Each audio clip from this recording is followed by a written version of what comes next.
Okay, so I wanted to talk about something today that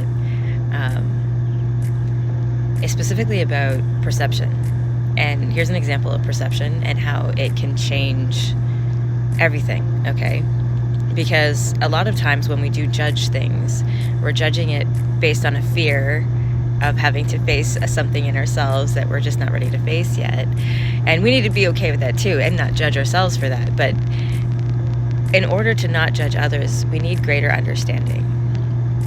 So I think part of that is addressing certain concepts that have been popular for so long, and things that even, like, I find myself doing it. I mean, I'm not innocent, okay? I'm human.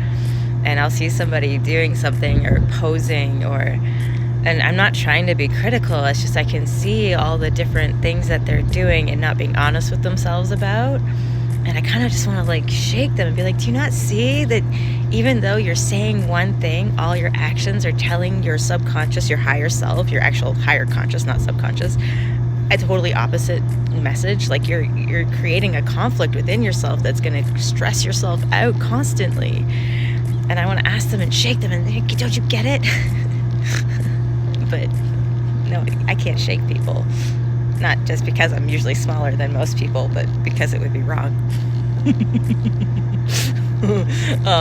Anyways, what I want to talk about is the word wannabe, because it doesn't matter what industry you're in, okay? It doesn't matter if you're in mentorship or if you're in bodybuilding or marketing. It doesn't matter. I've had so many different jobs. I've been a waitress. ADHD diagnosis, this was on point, but I think this is just me being bored and moving. Anyways, I've been a waitress. I've been a construction worker for a house restoration, not road worker. Let's clarify that. I also grew up working with my stepdad on different handyman jobs. I'm actually pretty decent at pulling nails, like you wouldn't believe, and mudding walls and painting. It's crazy the shit you learn over the years. Anyways, I got a lot of skills in a lot of different places, all the way up to marketing and sales and web design and even IT work. I probably couldn't do it now with all the new technology, but I used to do even the IT work for a resort. I even did SQL coding. Anyways, doesn't matter. I have a lot of variety of shit under my belt. And the whole point of me telling you all that is what? I felt like a wannabe the whole time in every single job. I did. Even though I reached a point where I felt like I had mastered things enough that I could be confident in my abilities, I still always felt like a wannabe, because as much as I wanted to have the energy of the IT person or have the energy of a painter or construction worker, I could never embody that energy. It wasn't me, right? That energy just wasn't who I was. I enjoyed the activities, I enjoyed the challenge, but it's just not who I was. And so it can be one or two things when you're a wannabe. You could want to be something so bad, but not be prepared to go in and do the shadow work to get there. Because sometimes that's the other case, especially with a lot of the spiritual leaders and mentors. And I know for me as a woman, we go through stages once we start awakening. And if you're not prepared to face your dark side, your dark feminine, because it's wild. It is freaking wild. We are humans, but as humans, we have an animal side. We just do.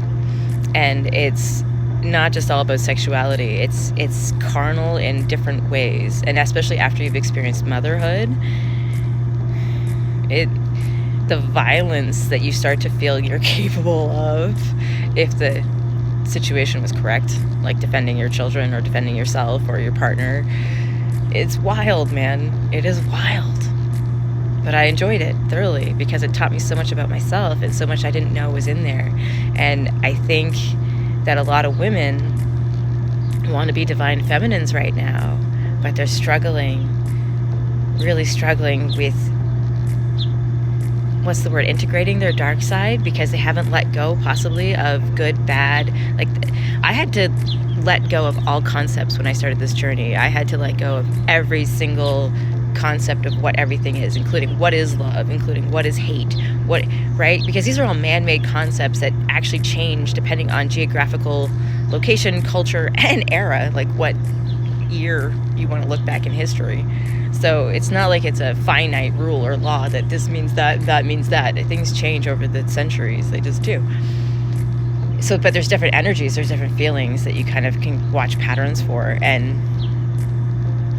yeah, anyways, the point I'm making is I get why wannabes upset us. I get why it's easy to judge a wannabe, and I get why it's sometimes easy to make us, our own selves, feel like we're wannabes, like we're not, that imposter syndrome, because we don't feel like we have the energy yet, because we want it so bad, but we haven't figured out how to embody it. And a lot of that has to do with us just not choosing ourselves and doing what naturally actually feels joyful for us to do. Joyful doesn't mean that it doesn't come with a challenge, like having to figure out problems, to solve things to get ahead. It means joyful means like you're excited about what you're doing. Like when you get up, you're like, oh man. As an example, if you're a mechanic and every day you have to go and you fix people's shitty cars, okay? But really in your mind, you're like, man, I wish I could rebuild. And say you have an obsession with classic motorcycles, or you have an obsession with, I don't know, classic BMWs. I have no idea what your obsessions might be as a mechanic, okay? Maybe you're into Toyota Supras. That was a big thing when I was younger. There's a lot of guys with those. Anyways, so let's do that. Focus on the things that make you excited, right? If you don't want to just be a normal mechanic, then make a niche market for yourself. Why can't you? Why can't you become a world famous mechanic for a specific type of work that you love to do? Why? Why can't you do that? Nothing's stopping you except for your belief that you can't, right? So that's what I mean by we have to find things that make us joyful. Because then when you want to embody that energy, right? You want to embody the energy of like that world-renowned mechanic, you'll be a lot more capable of doing it when you're super excited and you have all that excitement energy to help, transmute into what you need, confidence. Certain energies transmute better than others into different things, different emotions. And excitement can definitely go into confidence, right? It's a great one to transmute. This is all things that can be done just by breathing, just by living. It doesn't have to be complicated. We overcomplicate things as people when we really just need to start to feel again. We talk a lot. We want to analyze everything. We want answers for everything. Those are just distractions.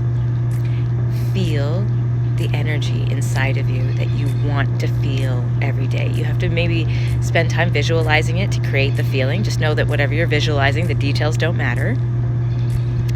And you have to make some time to actually make actions, right, that feel like you're still stepping forward to that goal, even if they're just small, like personal ones, like making sure you exercise every day so that you stay clear and focused.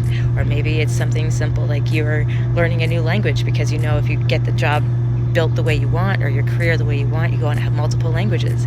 It doesn't have to be crazy big or crazy hard, but as long as you know the activities you're doing are working towards your goals, your higher self is going to see that you're putting in the effort. It's going to match you.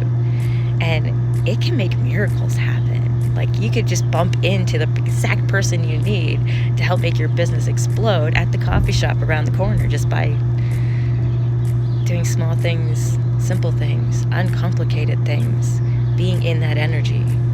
Those are the things you need to do. It doesn't have to be hard.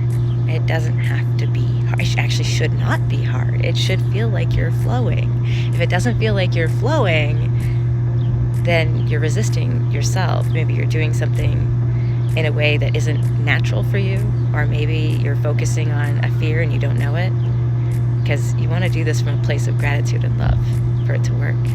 So that's when you have to focus on some of the inside stuff. So if you do feel like a wannabe, or if you know someone who you think is a wannabe and it's triggering you, if it's triggering you, I'm going to leave that there. Just focus on why you feel unworthy. And that might help you overcome that feeling of being a wannabe. Because we're all a wannabe until we get there. Have a great day. Bye.